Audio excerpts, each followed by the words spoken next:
Obrigado pela presença. Vou fazer uma fala aqui de 30 minutos. 35 minutos.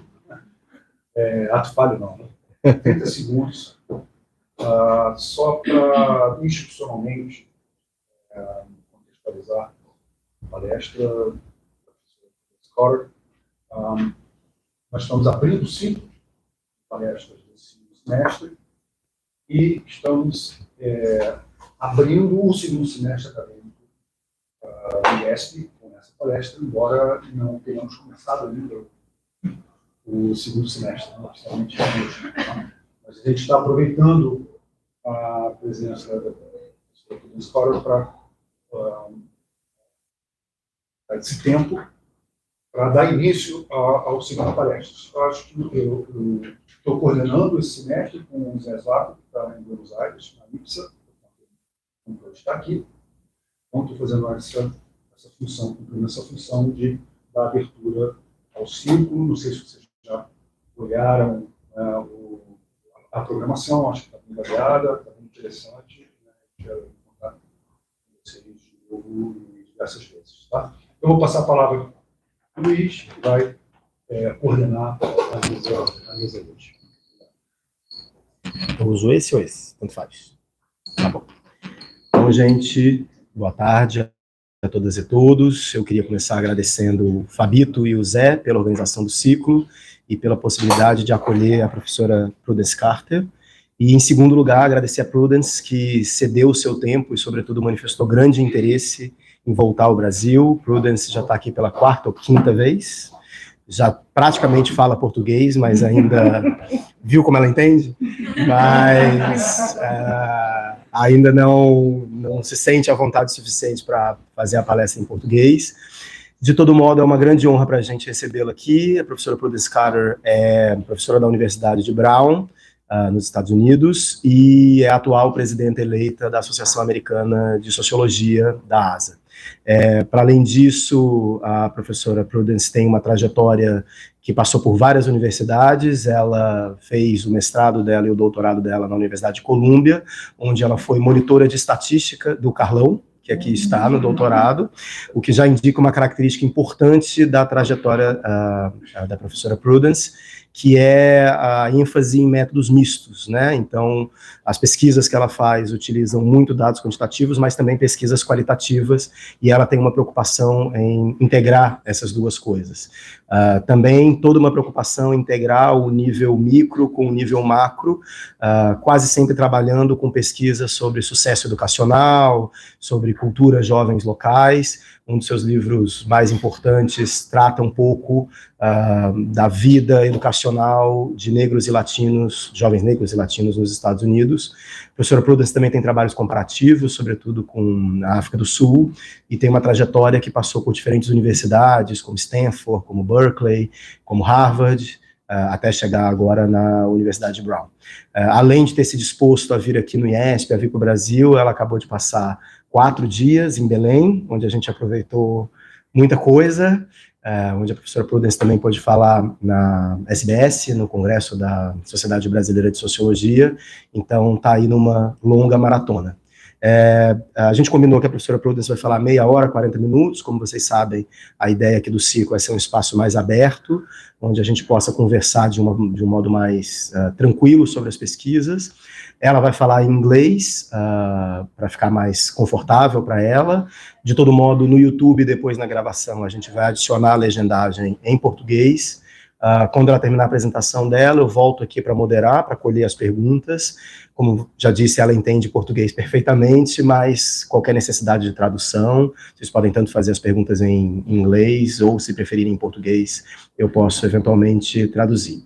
É isso, queria agradecer novamente e passar a palavra para a Prudence. Obrigado, Prudence. Yeah, thank you, Luiz. Obrigada. Boa tarde. That's about all. My Portuguese, I'm sorry, it's not sophisticated enough just to give an academic talk. But thank you for being here and welcoming me here. I find that Brazilians are some of the most hospitable people whom I've met across the world, and I I am so grateful for your welcoming me to IESP today.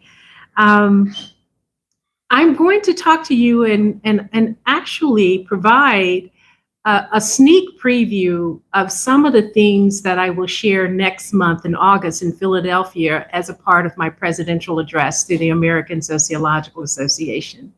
So this is kind of a precursor or a trial run, and please push me, ask hard questions. I will talk as slowly as possible in English. Fortunately, I'm a Southerner and we have a drawl, so we talk very slowly anyway.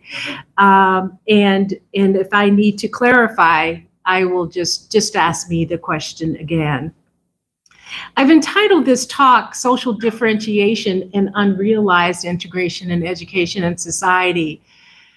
And I've been thinking a lot about where we are in this particular historical and political moment around the world, but particularly I'm focusing on the United States, which is where I know best. There is a lot that's going on, and there are a number of social problems that pertain to various social inequalities. And I have been wondering, as a sociologist, where the interventions may be. I have become more and more increasingly interested in policy and culture as a medium, actually, for the amelioration of the conflicts, the social conflicts that we have in society. So let me give you a brief outline of my talk. I'm going to first I'll give some background of what I'm referring to in this political moment, then offer a conceptual framework for what I'm talking about, and then build on some of the key concepts that shape my conceptual framework, and then move into what I am conceptualizing and want to do more empirical work, but some of this is already informed by prior studies that I have done as well as other people. And then I'll make some concluding remarks. So as you know, in the United States, we're kind of in a moment of what I call regression, political regression. There was, after George Floyd in 2020, a moment of racial reckoning, right? For the first time in the United States, many people were talking about structural inequality, structural racism, things that we talk about as social scientists, but not in the common parlance, the common everyday talk. And for the first time, people wanted to know what was the structural, and they were Googling it. Thousands and thousands of people Googling it. We had a lot of protests around the world, in addition to the United States, against racism and hate, against the violence that was brought on by the agents of the state and the police. But there's been racialized pushback from people on the ground in political movements, conservatives, those on the hard right, as well as in our political institutions, the United States Supreme Court being one of those.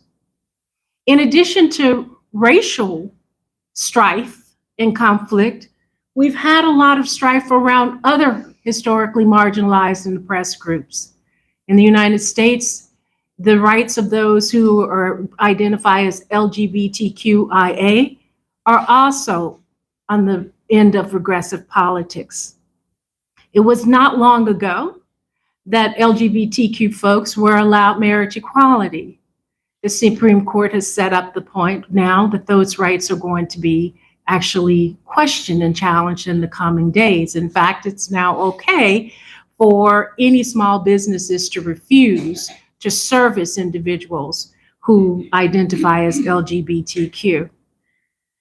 And then we also have, through the cultural sphere and the educational sphere, lots of work being done to re-socialize or indoctrinate our students through the processes of book bannings, banning any books that have been written and have a critical stance around the history of the United States, that have a critical stance or offer some insights into racialization processes in the United States. as well as books that have been written by people who are LGBTQ. But you see that from these data, the majority of the American people actually don't favor those book bans. So we have some discrepancies between the state and those who are political and public officials.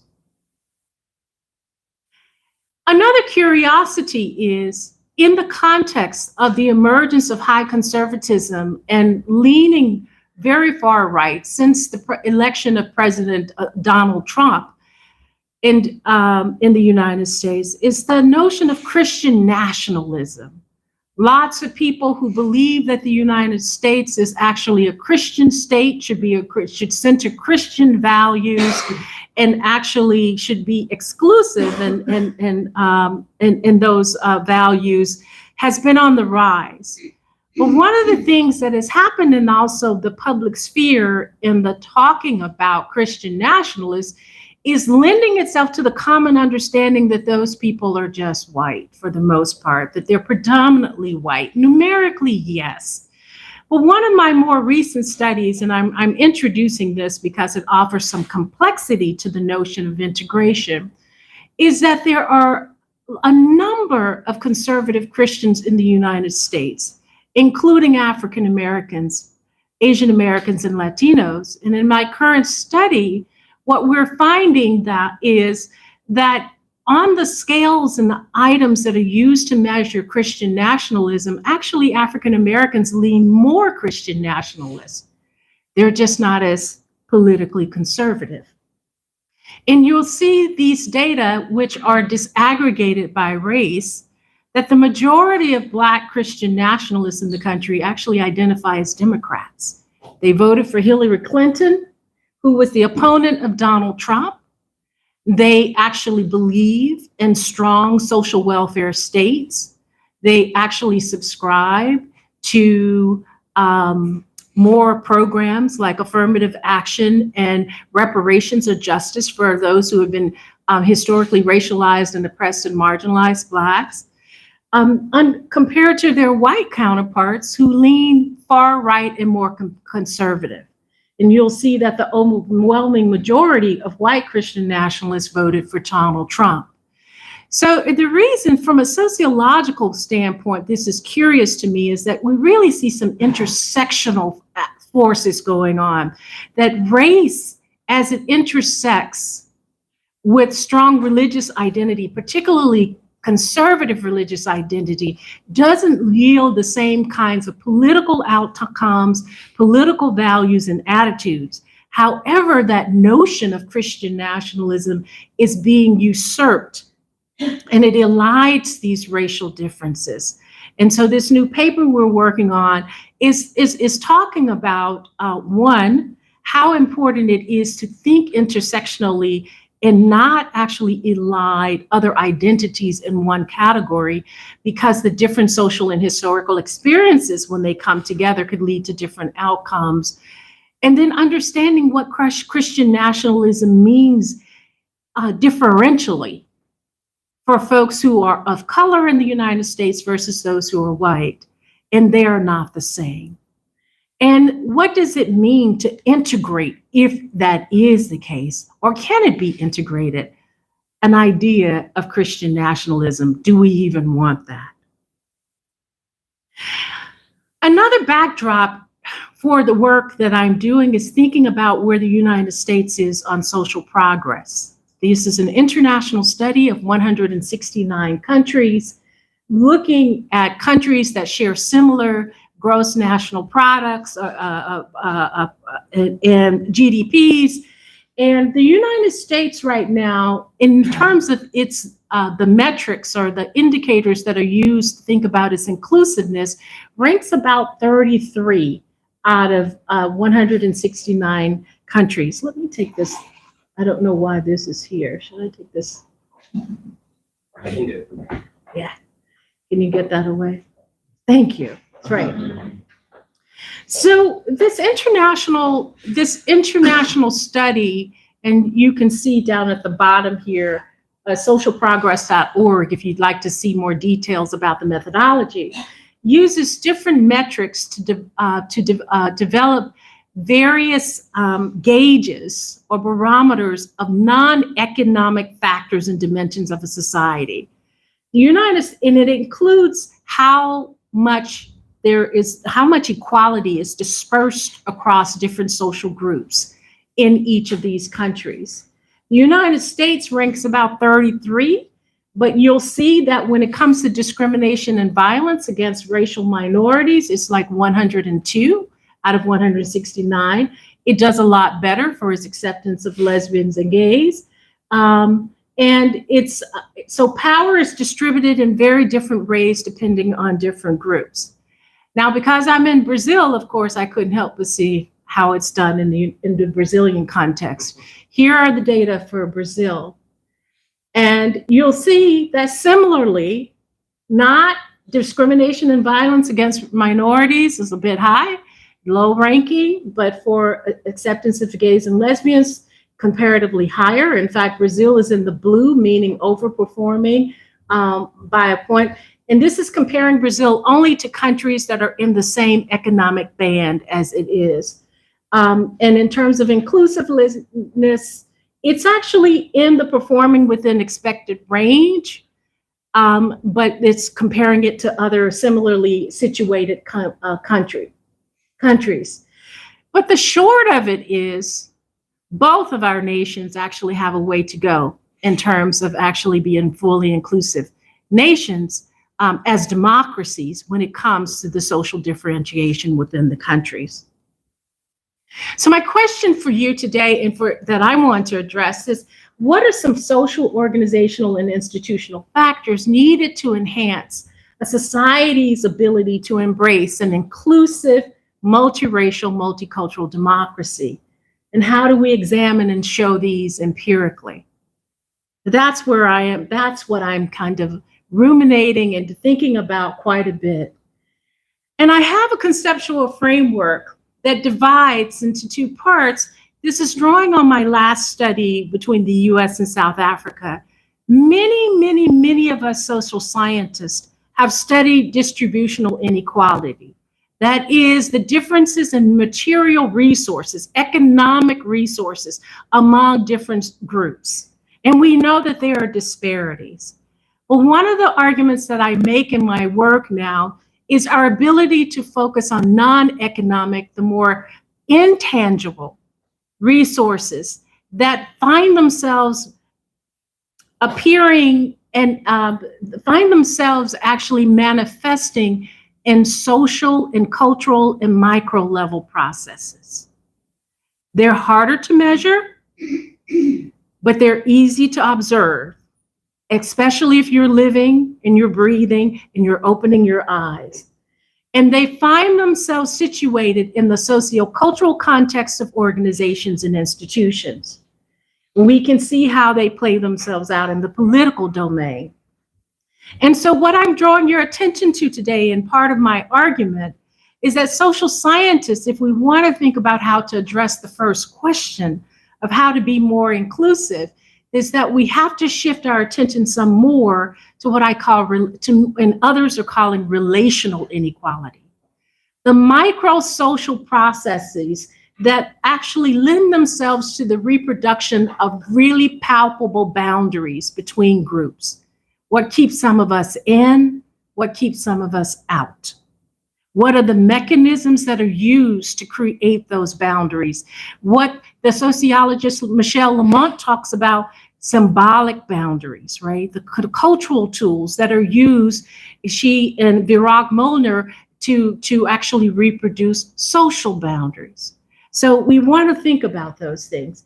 And I suggest to you today that is the relational inequality in conjunction with the distributional inequality that impedes our ability to get to fuller, or what I called unrealized integration. Here are some background literatures that shape my thinking. For those of you who are graduate students or are interested in these questions, feel free to take a picture of this because I'm actually, I read broadly across inequality, but also cultural sociology as I delve into these questions and thinking about them. And so I've written in these different spaces. So distributional inequality, I've already defined it for you. It's the differences in the allocations of resources and opportunities and outcomes across a population characteristic, right? And in the United States, we can see distributional inequality show up in education. It is the case in the United States that pretty much most ethno-racial groups are graduating from high school. That's the gold bar. But we see significant racialized differences when it comes to college and university and postgraduate. With Asian Americans leading the way as the highest group, attaining bachelor's degrees or greater, followed by whites. And then it gets a little murky when it comes to Black, Latino, Pacific Islander, and Native American or American Indian and Alaskan Natives. It is highly racialized. It has to do with resources, economic resources, but there are other processes, as many have shown, that also come to play. This is based on the last census of the United States. We also see distributional inequality when it comes to the measure of wealth. I'm more interested in wealth today than income, primarily because one of the reasons is even among the college educated of those who are Black and Latino, we actually find, the researchers and economists are finding that their wealth on average is about the same as white high school dropouts. So there's not a lot of wealth among ethno-racial groups. This is due to historical reasons, the legacies of that. And you'll see in 2016, there was a 7 times difference between Blacks and whites in terms of wealth, even if they were highly educated. Part of this has to do with what the United States did through its various political mechanisms in the mid-20th century to help build the middle class, the American middle class. And we can see the same for Latinos, not quite as high, but 5 times more wealth. So this is distributional inequality at its starkest in some ways. But relational inequality, so it matters, but I'm going to suggest to you that it is not sufficient as a part of the calculus for thinking about a multiracial society. Relational inequality looks at the unequal distributions created by hierarchical relationships of power among groups and within organizations. Now, some of us don't like to talk about power. It's not as, how do you measure power? How do you know? Is it subjective? Is it objective? We can see what's objective based on who's in particular roles and not. But there are also other things around status differential, who has access to resources. But it also manifests itself. It also manifests itself in terms of the things that we're seeing in terms of the level of comfort and who's brought into organizations. So the problems of inequality I want to suggest to you today are problems of social diversity and representation. But representation and diversity are insufficient in order to break through the boundaries that we see. Look at the diversity problem in the United States. We've increased the number of different types of people in organizations and such, but it hasn't been sufficient actually to avert the kind of vulnerability that we have and the setbacks that we have today. And part of that, I suggest, has to do with with actually the limited levels of power and relational equality within organizations and institutions. And the third point I'm going to make to you is that diversity threatens. As diversity has increased in the United States, social psychologists are showing that privilege has led to increased levels of fear, rejection, and less feelings of warmth or closeness towards the out group, particularly at whites against Latinos and whites against Blacks. Why does that matter? Because in social science and sociology, we know the social networks, social capital, in conjunction with economic capital and human capital, are all the things that shape how resources are allocated in our society. So if there is social closure because there is not an attachment or connection to groups, which is what we're seeing, it is easier to actually legislate, rule against, keep out, exploit. That is what the research is suggesting.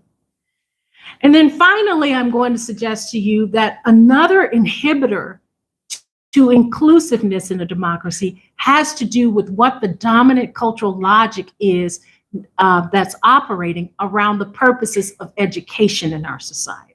So let me take each of these one by one. Here's something I'm going to show to you from my own work. Even when students have, and the first point here goes back to, is social diversity enough? Even in schools where there's so-called diversity, I won't say integration, what we're seeing, and this is from a study that I did of 8 high schools in the 2 different countries, that in the most resource-rich schools in the study, the 2 in the study, it was not uncommon for each of the 4 ethno-racial groups to really prefer same race background peers. There was something in the ethos. It was not the same, and this was, now it wasn't statistically significant for 3 of the 4 groups, Asian, Blacks, and Latinos, but in the majority minority schools, there were fewer students who had racial homophily. But for white students in majority white, affluent high schools in my study, they were way more likely than their peers, white peers attending majority minority schools, to want to just be among white students. And this is something that showed to us that even though the public officials were diversifying, there was something in the ethos, the cultural environment that was going on, where students were showing more taste for folks like themselves as opposed to the other. The same happens for class background. Socioeconomic background, again, is most statistically significant for the white students in the most affluent high schools in the study. But all 4 groups seem to show socioeconomic homophily and racial when power and privilege are given. What's going on? That's supposed to be the integration project, diversify the schools, get the groups together. And so this is really what put me on the track of trying to understand what were the impediments, what's impeding integration, real integration, deeper integration, not just diversity, which is more vulnerable in our society. Here are some organizational mechanisms that actually I found in the research that was impeding.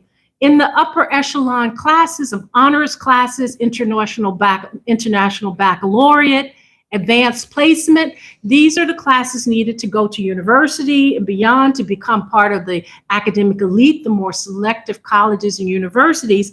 Even in the diverse schools, you'll see the majority white affluent schools in the US context, that Black and Latino students were significantly less likely within those schools to be enrolled in such classes. They were also less likely to feel a part of the school. Down at the bottom, I wish I had a cursor, and less likely to be happy to be at those schools. So there was not an attachment, a sense of belonging that was built in that. Less likely to be involved in one or more extracurricular activities, baseball, cheerleading, the chorus, the language clubs. And so here's another insider look that within diverse schools, the integration was not happening to the same extent. So diversity is necessary, but it's insufficient. And what are the organizational mechanisms that we need to do? Well, we have to deal with the social psychological, and I'll get to that.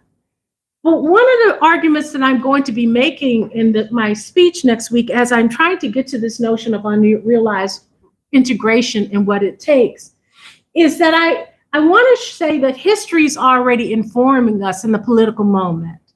In 1954, when the United States Supreme Court ruled Brown versus Board of Education, there was a lot of resistance, strong resistance.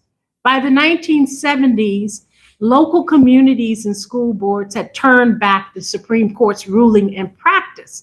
It was still the law. It's still the law. But if you don't want something, you don't feel something, you don't have a connection to something, it's weakly and feebly implemented. The same happens with DEI efforts. So we get diverse schools. You get different groups into the school, but if there is not a deep interest in bringing all groups to the center, some will remain on the edge, on the margins. It's not integration. It's desegregation, it's diversity. The knowledge and cultural wars in the United States. We've been fighting about books and book bannings and multicultural curriculum. That's another way in which we see that there is deep resistance to integration in our society. These mechanisms show that even if they're policy, even if you have the law on our side, if at the micro social levels there is resistance, they will be feebly, weakly implemented, and it will undermine the overall goal. At the current moment in the past years, 36 US states have put on their agenda bills, to become law, to restrict education on racism, bias, and the contributions of specific racial and ethnic groups. Look at this. Some states have been successful, some have not, but a lot are being successful. So the argument in sociologists, Alexandra Kalev and Frank Dobbin, who are two American sociologists, have said that really it is not enough to just have diversity efforts in organizations. They look in the corporate workplace, not just in education. That it's not enough to require that employees or professors or teachers go to diversity training. That you actually have to have what they call responsibility structures in place, where there is monitoring, there's cultivation of relationships that work in combination with those trainings in order to help realize the efforts of really integrating different groups into the organization. But as diversity increases, we also have to think about how we minimize fear and the threat of fear at the social psychological level. Social psychologists are showing that in lab studies that there is a lot of fear about 2030. Social demographers have shown that by the year 2050, the United States will become a majority minority country comprised of Asian Americans, Latinos, and Blacks and Indigenous folks.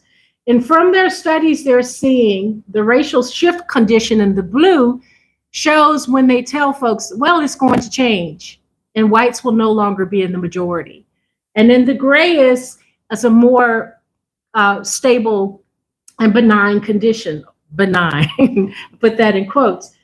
You will see that as they're exposed, as white participants are exposed to the idea that the United States will become more Black and brown, that their sense of closeness, that's on the vertical axis, to those groups lowers. The group that they feel less close to are Latinos.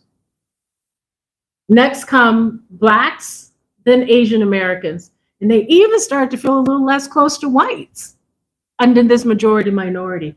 But this is something we have to think about. How does that then manifest itself in the school, in education, in the workplace, in other domains of society? The last cultural thing that I want to talk about is we have to actually then think about how to move the narrative to education and how we grow society for the common good. What has been shown is that right now, most of the US society, and this is David Lavery's argument, many individuals and groups are being prepared to compete against each other. That competition then impedes the ability to think about what processes we engage in, like integration, actually to reduce inequality in our society. So we're not necessarily developing citizens or thinking about education for the public good. We're thinking about for our own private interests. And that intersects nicely, intersects with the social psychological, The sense of group threat, meaning if they get some, will that mean I get less? And so how those logics are playing out, what practices, what policies, how do we use culture? These are the questions that we're getting to. In the United States, the majority of Americans now believe in local schools, which are predicated on segregation as opposed to integrated schools. That is also racialized. You see it broken down by race. Overwhelmingly for whites, it's the converse for Blacks. Most Black people in the United States actually want integrated schools for obvious reasons, and it's then split down the middle for Latinos and Asian Americans. Now, this is partly political. Republicans are more likely to want to do that as well. So the great W.E.B. Du Bois, one of the first sociologists who was excluded from the American Sociological Association who is being brought to the center, says that the Negro needs neither segregated nor mixed schools. What he needs is education. And this is one of my favorite quotes. I'll let you read it. Because what he's saying is a segregated school with ignorant placeholders, not enough capital, inadequate equipment, poor salaries is bad. But he's also saying a mixed school with poor and unsympathetic teachers, with hostile opinion and no teaching concerning Black folks is bad. So it's not good to have a diverse community where there's no actually cultivation of belonging and owning the organization, and segregation is not good. What do? They actually, he says he gives wider context. He's saying the mixed school is broader. It's a more natural basis for the educational value. It inspires confidence, and it actually suppresses the inferiority complex, but other things are seldom equal. I think about this Du Bois quote a lot as I think about what's inhibiting our ability to become a truly multiracial society. So let me move into my last points. How am I doing on time? I am arguing in my work today about the different dimensions that we have to think about. And there are 4 domains or threads of thought. Is one, we have to be attendant to the distributional, but we need to focus in each of the context organizations to how relational inequality may manifest itself. So drawing attention to this, bringing out the work of Tomaskovich Devi, Michelle Lamont, and Virag Mulder, some of the work that Linda Burden. These names may or may not mean much to you, but these are folks who are shaping my thinking. That we also have to be attendant to the collective feelings of an institution as opposed to at. Just because you're at an institution doesn't mean that your group is of that institution. Are the different groups constitutive of the actual processes that keep the organization going from the day-to-day level? Cultural and epistemic diversity, curriculum, different branches of knowledge. We're seeing that these are also boundary lines that play themselves out when different groups come together. To what extent does the organization actually allow for it? Or is there a hard line, traditional mainstream view that is pervasive? In the American Sociological Association, I see that play out in our journals. I see that play out in our committees. I see that play out in who feels like they are actually of American sociology as opposed to being seen or perceived as critical or political, ideological. Who are the scientists versus who are the ideologues, even though they're both doing different kinds of relationships. And that plays itself out methodologically. The quantitative versus the qualitative, the interpretivist versus the positivist, right? And so, and the 4th thing about unrealized integration is, I am not suggesting taking a postmodern stance where I'm suggesting that anything goes. There are some objective truths, there are some standards, there's a system of accountability, but there has to be some reconciliation of the different ways of knowing and doing, and also processes of how to resolve those conflicts and tensions. Now, the challenges are that it requires practice, and it demands the use of research policy and practice, but we have limited evidence. People say, well, how do you know this may work? Because in the US's case, we have very limited evidence of fuller integration, which is about deep organizational change, as opposed to desegregation, which is about social demographic change or diversity. We have a lot of evidence of the social demographic, but not a lot of evidence about what it takes to create that fuller integration. And finally, the challenge is the limited political will. Are those who vote, those who are in power, is there really a reason, and what logics would have to shift to get to that?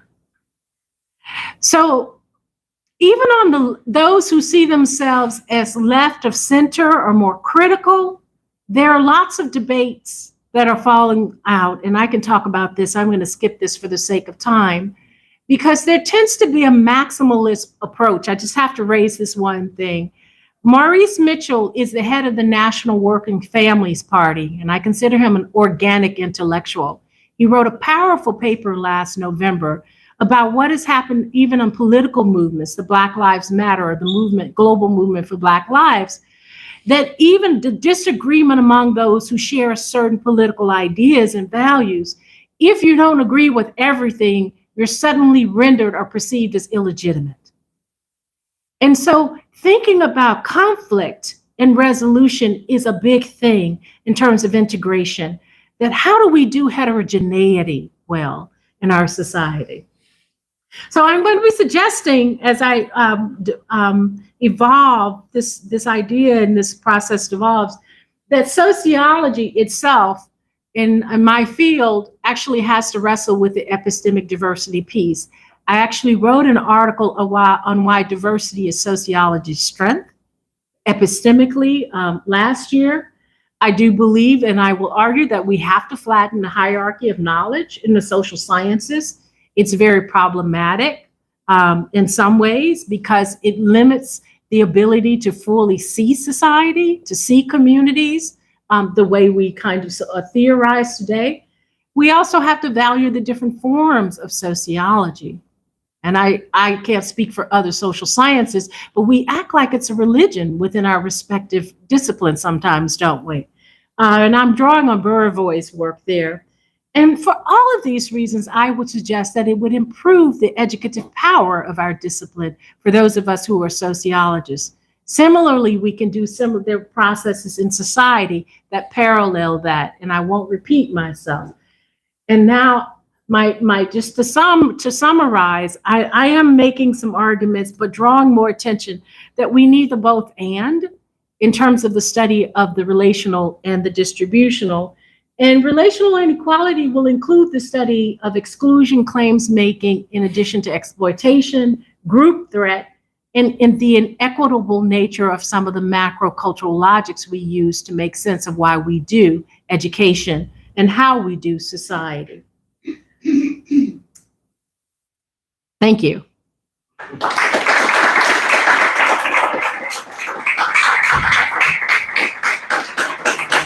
Muito obrigada. Yeah. No, I have it. Bom, obrigado. Oi. Alô. É isso. Excelente palestra. Eu tenho várias questões, mas acho que é melhor a gente abrir para o debate, colher algumas questões da plateia e também do YouTube. E depois, se der tempo, ou se não, eu faço as minhas questões para Prudence. Ou podemos fazer o inverso, se vocês estiverem também envergonhados e envergonhadas. Tá. Acho que a gente pode pegar um bloco de questões.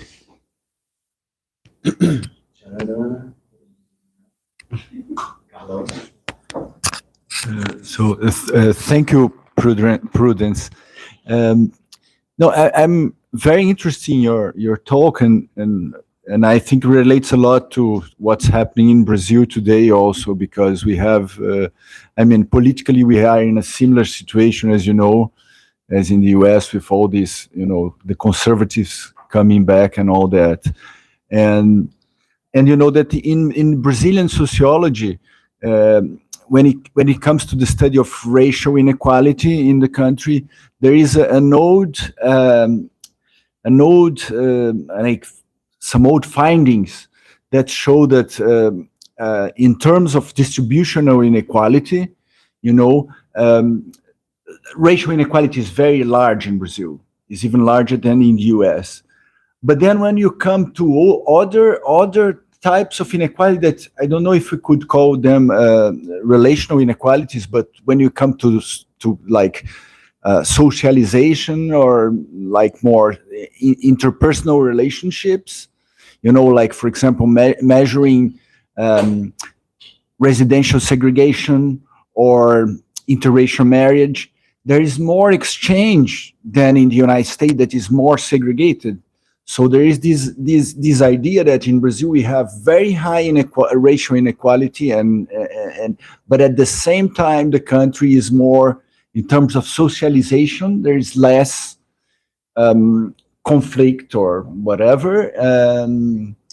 And I think this is one of the issues that we have to study more in race relations in Brazil. I mean, maybe this is idealized view about racial inequality in Brazil, but I mean, just raising, I don't know if it's a question, it's just a commentary about what's happening in Brazil, and I mean, to think broadly about that.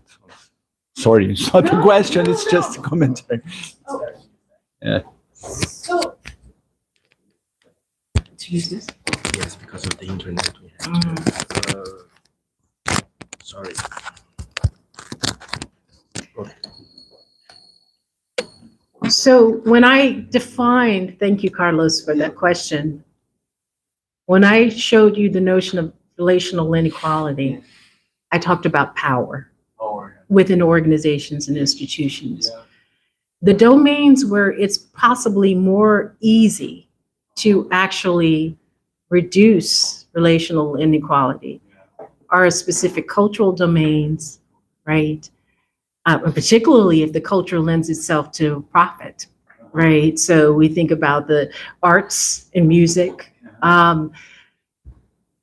where there is choice and agency. So intermarriage, yes, we've seen since the 1960s, when in the United States case, when it became legal nationally, we've seen an increase in interracial marriage, except for Black women. It's the same in Brazil.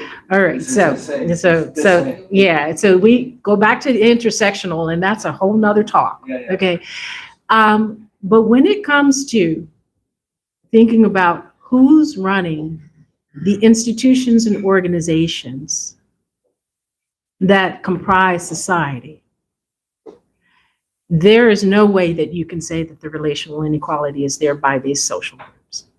And I think that's where I'm thinking at a macro level, as opposed to the micro. But paradoxically, you need the work on the micro level and the meso level in order to get that work done at the macro level.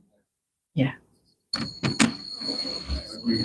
Yeah. Lembrando que vocês podem fazer questões em português e eu tento traduzir aqui no meu inglês, Joel Santana. A gente não tem outro microfone? Acho que vai conectar. Conecta só isso. Ah, tá.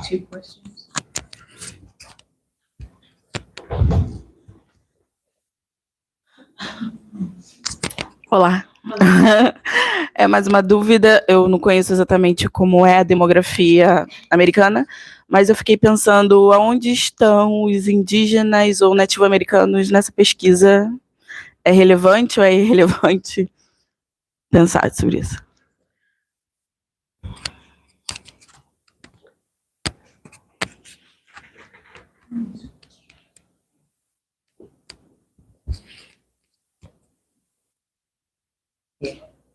Thank you for your question. Because in the United States, because of the savage history, that barbaric history in the US around indigenous folks, those communities now have been diminished significantly, are very small and very difficult to collect data on, right? Many of those communities exist in the southwest parts of the North Central Plains. In the US, indigenous communities have their own sovereignty. And so whether or not researchers can get on the reservations is one question to actually gain entree. And most of the research that comes out about indigenous communities comes from indigenous scholars, who are very, very tiny in the academy. Our census data show such small percentages that it's hard to have empirical power when you do the research on those communities. I had some in the educational attainment data, so we did have enough at educational level, but some of the processes, like in the schools where I do research, you don't see indigenous students. Or if they are, have some indigenous origins. I mean, my family has indigenous origins, but I don't identify as such. It's very small. I'm not, because you actually have to have, you have to go through a process of being classified as indigenous. So I'm not indigenous at all, but I know there is some mixture. But the populations, to put it briefly, are so small, it's hard to collect data at a national level. And depending on where you are, you won't actually encounter many indigenous students. If I were in Alaska, I would probably be able to do more. If I were in Arizona or Utah, New Mexico, but and that's where we see most of that research, but nationally it's harder. Thank you. João.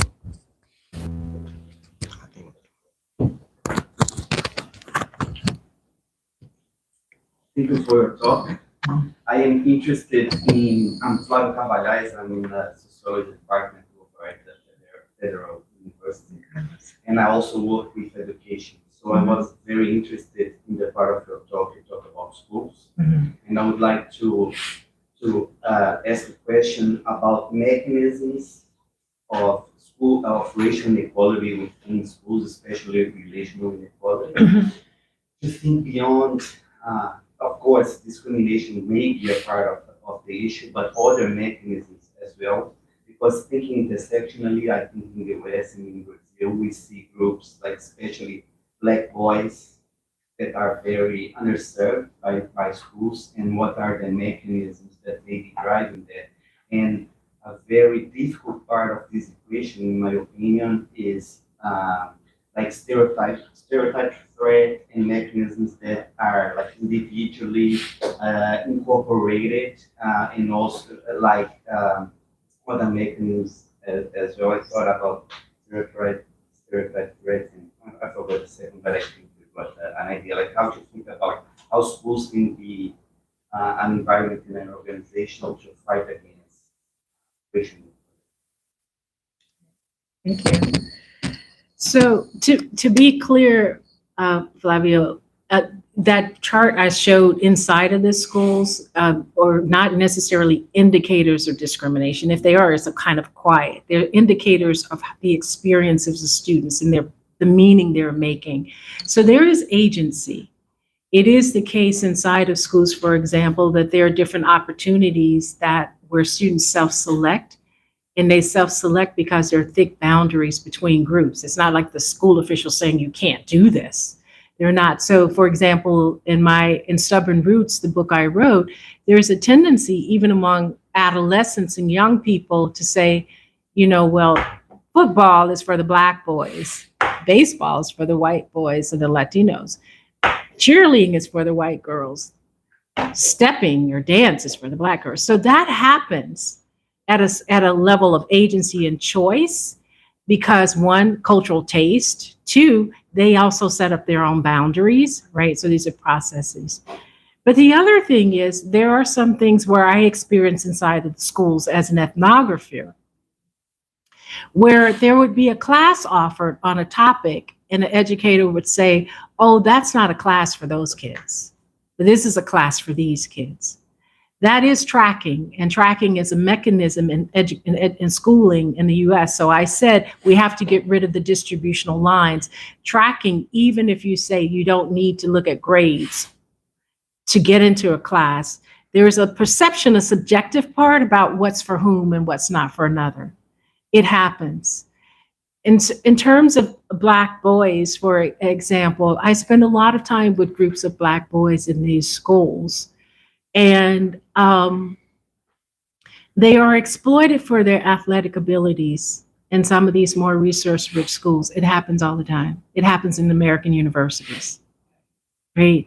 But do people really care about what their actual interests are, or what needs to be done to actually supplement, because they may not have come out of some of the best elementary or high schools and such. So that's a real, for me, that actually is a form of discrimination in some ways. It's a quiet, latent form in many ways, but they get exploited all the time. So I think it's a part of structure and agency, the meaning making that young people make, which is what Student Stubborn Roots is about, as well as some of the actual structures like tracking. And the kids actually map on a meaning. Oh, those sets of activities, academic activities or extracurricular are for not for me. I actually heard them. That's not for me, that's for them. People say that all the time. And then that structures one's trajectory to higher education. Tem 3 perguntas do YouTube. Quer fazer as 3 juntas ou... Acho melhor a gente passar para a Antonádia e eu filtro as questões do YouTube, sem querer ser Beleza. censor, mas as questões do YouTube, às vezes... aqui, João. João.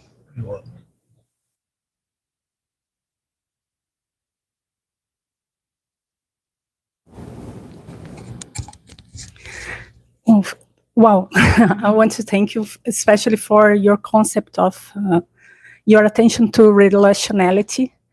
And I want to ask you about what is happening in the United States right now, because as you know, everything that happens in the States has it reverberates around the world.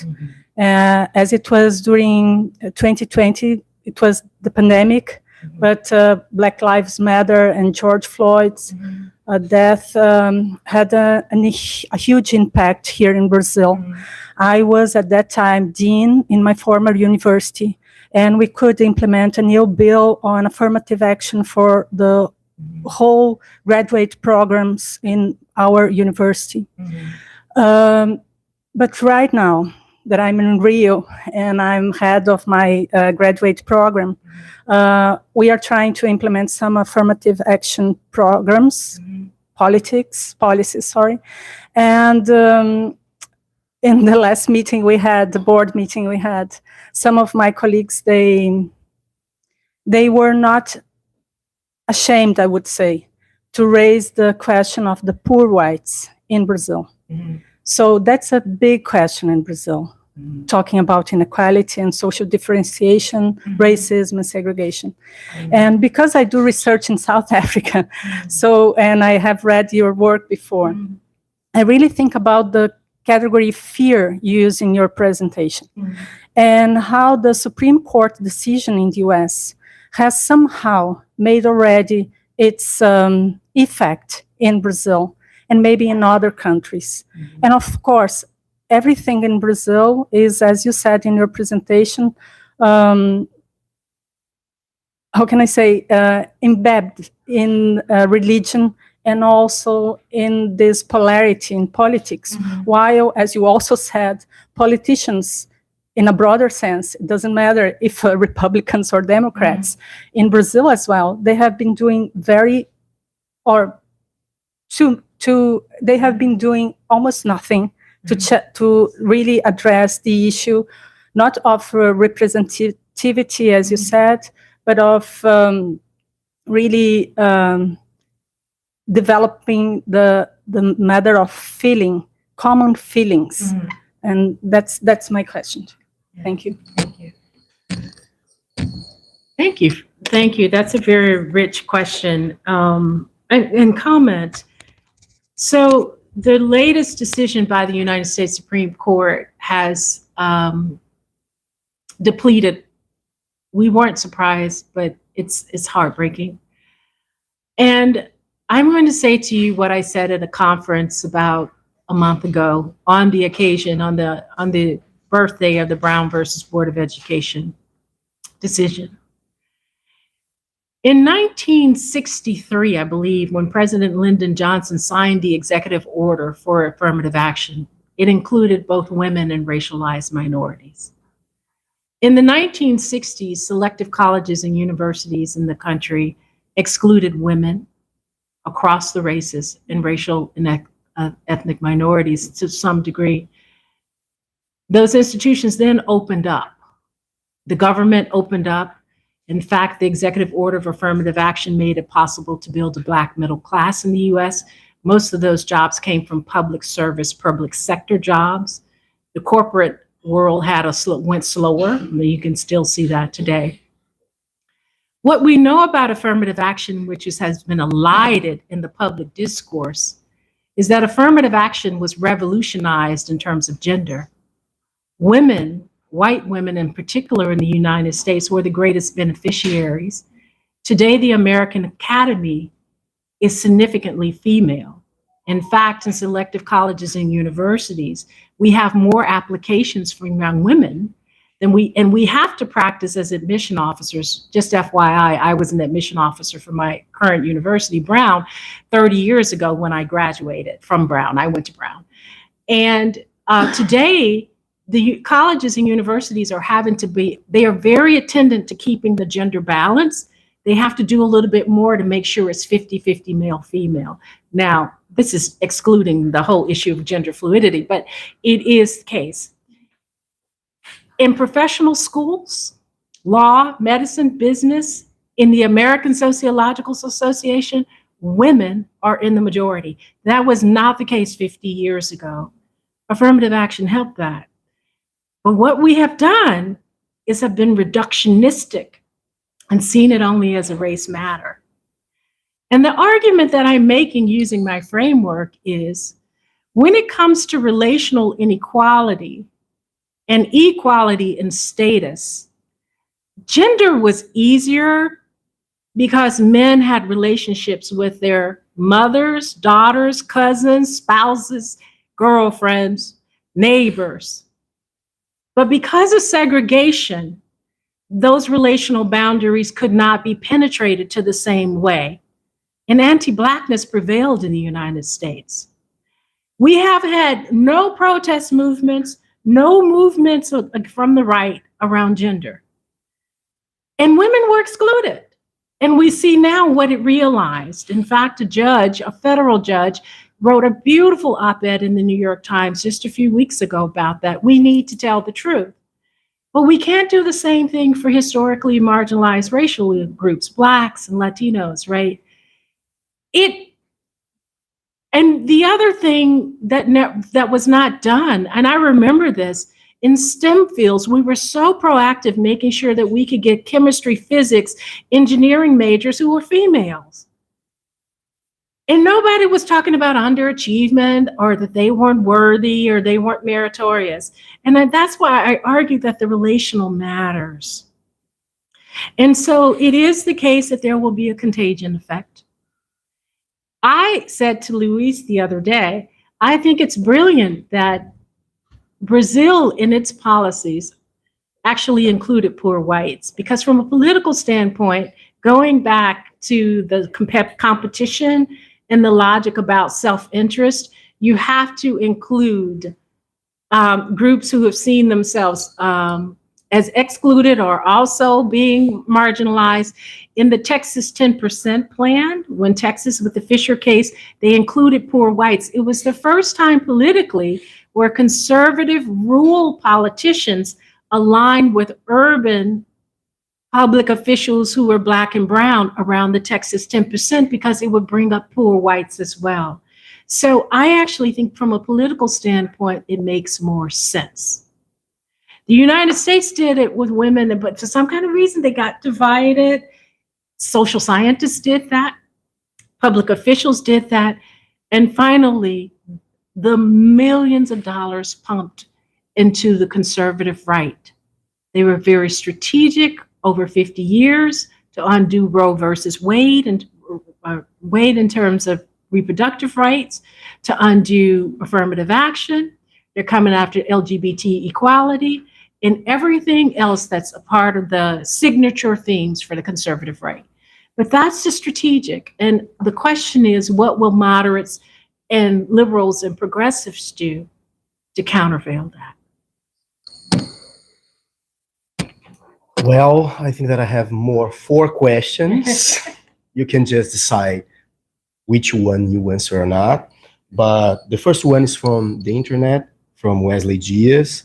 He's just asking that he'd like to hear more about the white reaction to the fact that non-white population in the United States is increasing and probably will be the biggest part of the population. I will do the four together, okay?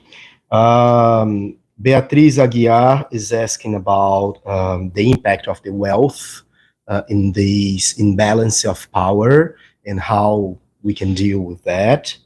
And Nina Daora is asking something about the role of technology in education and if, in your opinion, it integrates or not Black kids when we are talking about education, this role of technology. And the fourth question is from Luis Augusto. Actually, it's about our talks about, we are talking about these for the last 4 days.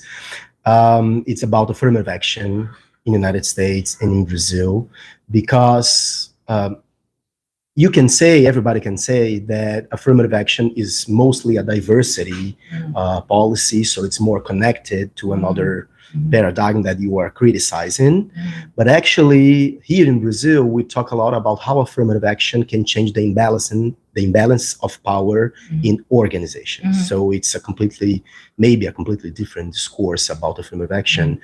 And I just want to hear, actually, I have heard your takes, but I want to know more about your opinion about how affirmative action connects to the problem of relational inequality, and if it can works for it, or in your opinion, if it works against it, mostly in the United States. Okay, that's it. And I'm going to try to remember. You may have to remind me what the great. questions are.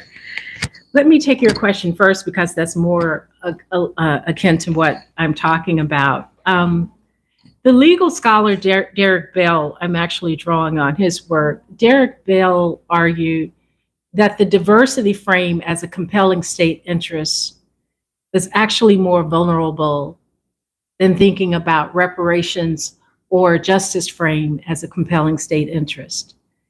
And what I'm trying to suggest in the Brazilian case, you actually proactively talk about the reparative. And so that's what's distinctive between the US and Brazil. In Brazil, Justice Sandra Day O'Connor in Grutter versus Bollinger in the Michigan case said, well, diversity is a compelling state interest, but they explicitly said in the courts that repairing the past and the legacy of a disadvantage was not a state interest.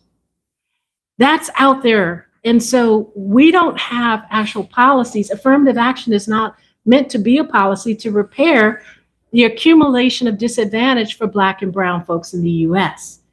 It's meant as diversity. Oh, it's a feel-good thing in the classroom. White kids can learn from Black and brown kids. Black kids can learn, yes, we see why it matters to have a diverse military, some diversity, but the diversity is not about the sharing of power in the various domains of society. It is not meant in some ways to really recalibrate the rampant distributional inequality that we have. That's the difference. So I'm not critiquing affirmative action.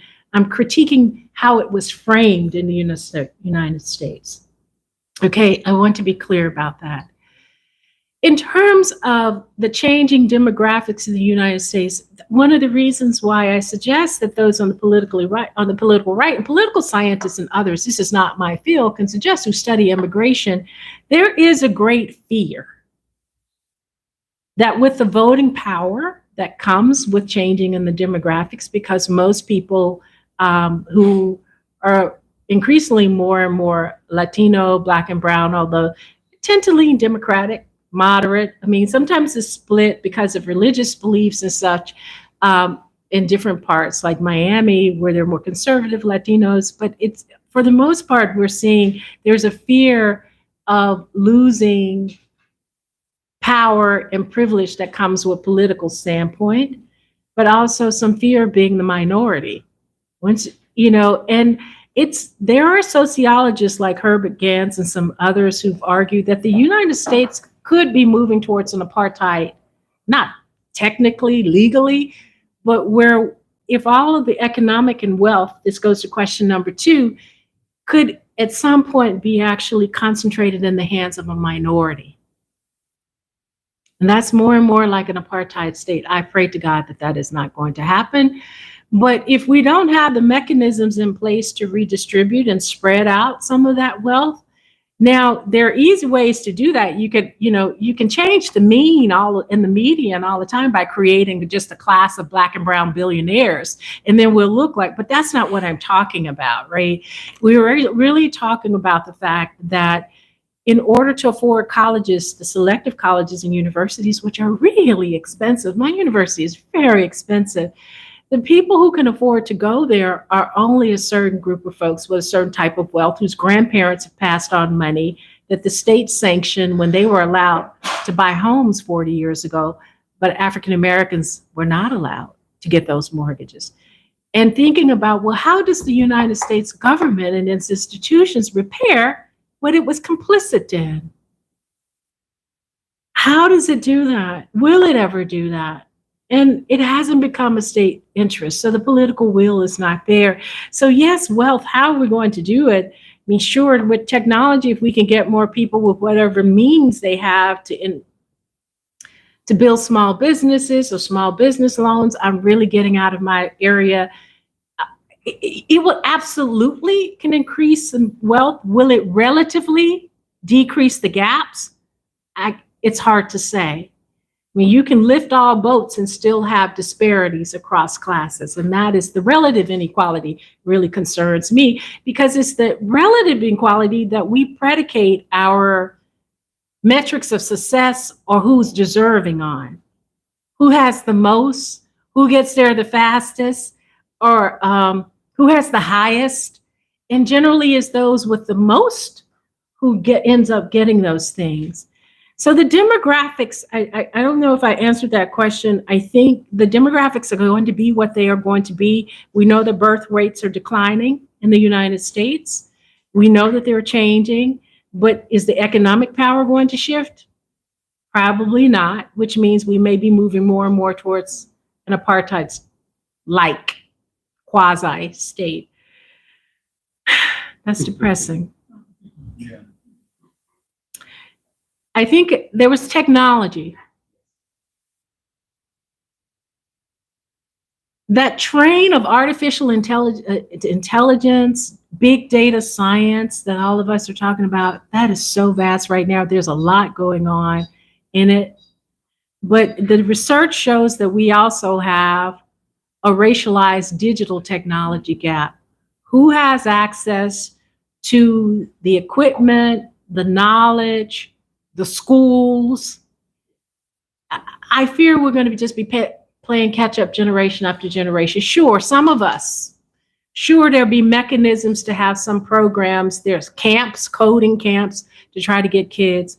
But right now in Google, OpenAI, and all of those companies, who are the engineers and computer scientists in those rooms? And that's another one where women, are they in those rooms? And why it matters, this is where the state interest really compelled, the US interest matters. I don't want Elon Musk's Teslas to be running me down on the street because it can't see dark skin.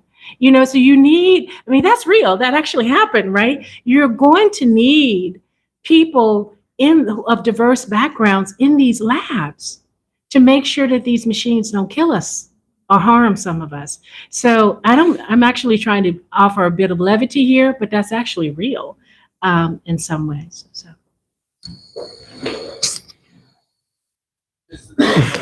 One thing that I was thinking about more informal, like, you know, I think that in Brazil recently, in the US too, we have seen this very aggressive discourse, political discourse on the far right.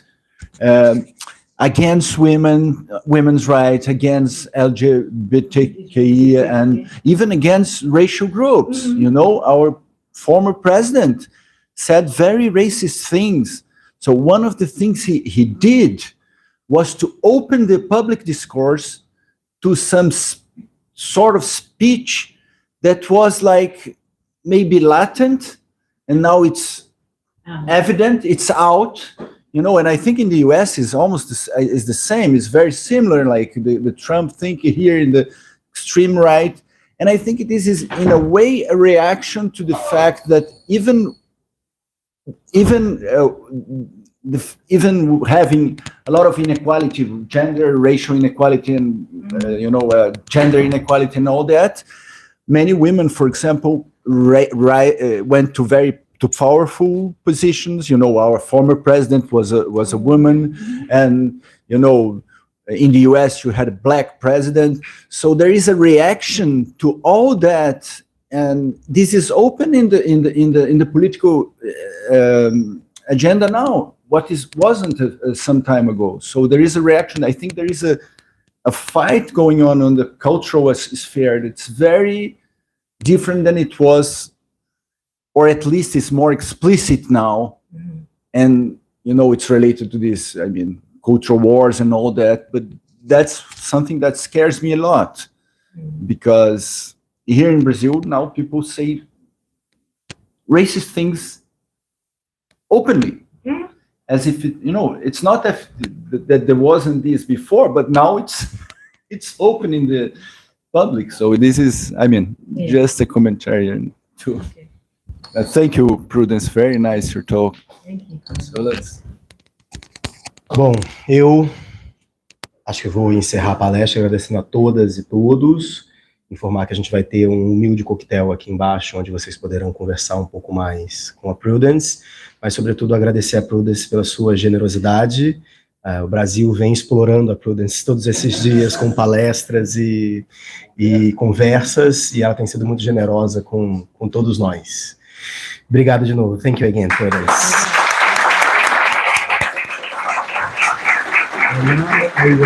Our official photo. Okay. João, você pode tirar uma foto? Isso é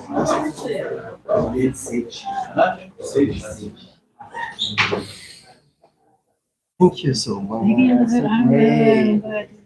Complex argument. It is. I'm trying. Shocking. It's hard. But your address will be more towards the latter part, developing. Oh, the latter part. I have to bring the front part in some. It will. I have to make the argument. I got to show them here part. You're gonna hear.